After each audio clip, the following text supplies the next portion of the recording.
Assalamualaikum warahmatullahi wabarakatuh. Perkenalkan, nama saya Nur Fadila Rahman. Di sini saya akan menjelaskan materi mengenai karbohidrat, yang dimana senyawa karbohidrat adalah polihidroksi aldehida atau polihidroksi keton yang mengandung unsur-unsur karbon, hidrogen, dan oksigen dengan rumus empiris total.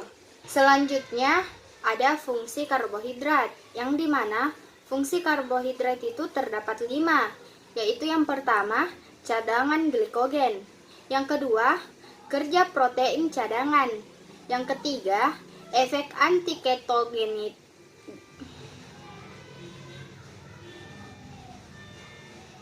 Selanjutnya, fungsi karbohidrat, yang dimana fungsi karbohidrat terdapat 5, yaitu yang pertama, cadangan glikogen, yang kedua, kerja protein cadangan, yang ketiga, efek antiketogenik, yang keempat, kerja hati, dan yang kelima itu sistem saraf pusat. Adapun klasifikasi pada karbohidrat. Jadi kita perlu ketahui bahwa klasifikasi karbohidrat itu sangat banyak dan berbeda-beda. Di sini saya akan menjelaskan mengenai klasifikasi berdasarkan jumlah unit monomerik. Terbagi atas 3 bagian, yaitu gula 1-2, oligosakarida 3-9, dan polisakarida. Di mana gula terbagi lagi menjadi 3 bagian, yaitu monosakarida, disakarida, dan poliol. Dan oligosakarida itu terbagi juga atas 2 bagian, yaitu malto-oligosakarida dan oligosakarida non-glukans, dan polisakarida, yang dimana polisakarida ini yang umumnya kita makan, yaitu terdapat pati dan polisakarida non-pati.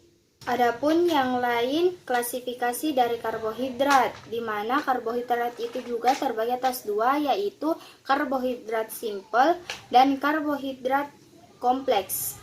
Selanjutnya, kelebihan karbohidrat. Kita dapat lihat pada gambar. Yang pertama itu, gambar pertama, seseorang yang memiliki berat badan berlebihan, banyak mengandung gula bebas, sehingga resiko penimbunan lemaknya itu berlebihan, akan mengalami overweight dan obesitas. Gambar yang kedua itu detak di bagian jantung.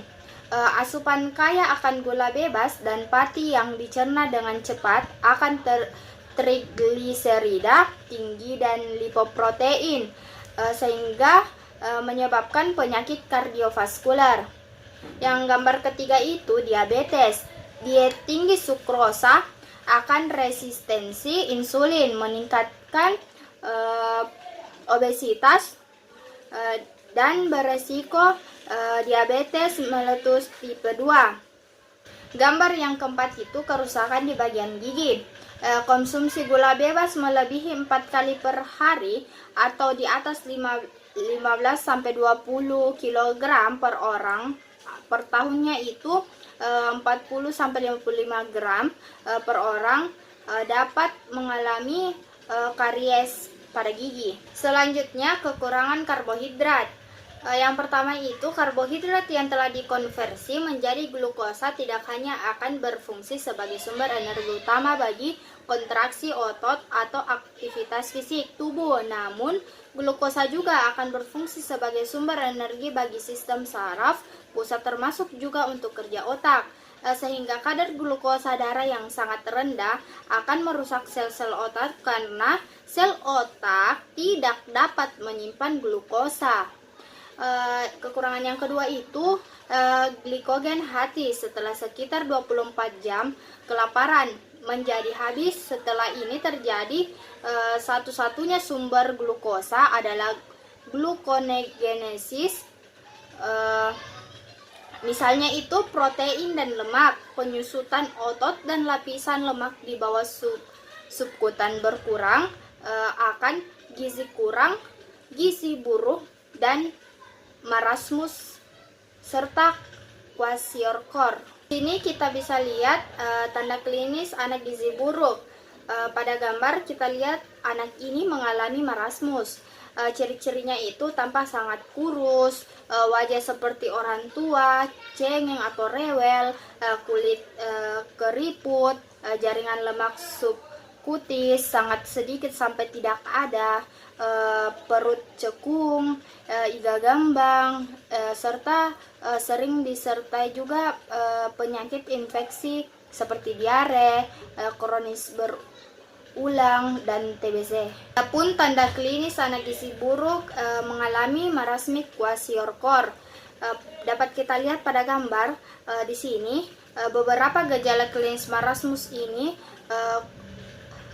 disertai edema yang tidak mencolok pada kedua punggung kaki. Adapun jenis pangan sumber karbohidrat yaitu beras, jagung, gandum, barley, oat, rye, wheat, sorghum, umbi-umbian seperti kentang, singkong, ketela rambat, kentang manis, dan talas, serta tebu dan sereal dan lain-lain sebagainya. Adapun perbedaan gram karbohidrat dan indeks glikemik. Gram karbohidrat adalah daftar nilai karbohidrat total item makanan, sedangkan indeks glikemik adalah ukuran efek suatu karbohidrat yang diberikan di tingkat gula darah. Yang termasuk makanan karbohidrat tinggi itu 70 ke atas, yaitu roti, nasi putih, donat, kue mangkok, kentang, mie instan, Coca-Cola, jagung, dan popcorn. Yang termasuk makanan medium itu 50-69, yaitu sponge cake, roti burger, nanas, pasta, roti gandum, ice cream, pizza keju, muffin, dan mangga. Dan bagian makanan karbohidrat yang rendah itu di bawah 55 ada pisang, jagung putih, kacang, apel, ubi, tomat, teh hijau, susu, dan nasi coklat. Nah, itulah tadi penjelasan mengenai materi karbohidrat. Jadi, saya telah mengumpulkan 3 pertanyaan mengenai materi karbohidrat. Yang pertama itu, apa perbedaan metabolisme karbohidrat pada manusia, tumbuhan, dan hewan? Jawabannya, perbedaannya yaitu pada metabolisme tumbuhan dapat menghasilkan makanan sendiri sehingga disebut organisme autotrof, yaitu menghasilkan makanan melalui proses fotosintesis dengan bantuan cahaya matahari dan air. Sedangkan pada metabolisme hewan tidak dapat menghasilkan makanan sendiri sehingga bergantung pada makanan organik dan anorganik.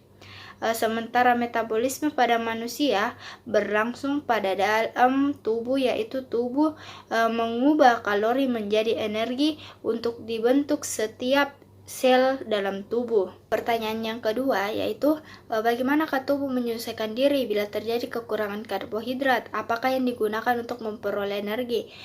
Jawabannya, tubuh akan kehilangan energi dan menjadi lemas ketika tubuh kekurangan karbohidrat. Maka di sini terjadi penurunan gula darah dan semakin lama kita kekurangan karbohidrat akan terjadi penurunan berat badan.